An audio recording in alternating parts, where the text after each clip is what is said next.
ایران نے کہا ہے کہ افغان طالبان کے ایک وفد نے 17 برس کی جنگ کو ختم کرنے سے متعلق بات چیت کے لیے تہران کا دورہ کیا اور ایرانی اہلکاروں سے ملاقات کی۔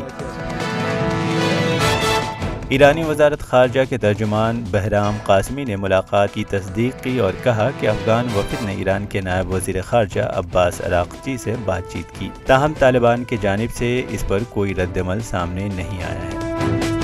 دیروز هیئتی از طالبان در تهران بود. مذاکرات مفصلی رو با معاون سیاسی وزارت امور خارجه داشتن۔ افغانستان میں طالبان کی حکومت سن 2001 میں ختم کر دی گئی تھی۔ اس کے بعد سے وہ ملک میں دوبارہ اقتدار حاصل کرنے کے لیے کوشاں رہے ہیں۔ طالبان کا کہنا ہے کہ افغانستان میں قیام امن کے سلسلے میں سب سے بڑی رکاوٹ وہاں بین الاقوامی فورسز کی موجودگی ہے۔ امن مذاکرات کے عمل میں پیش رفت کے ساتھ ساتھ افغانستان میں لڑائی بھی مسلسل جاری رہی ہے، جس میں دونوں طرف بڑی تعداد میں ہلاکتوں کی خبریں آئی ہیں۔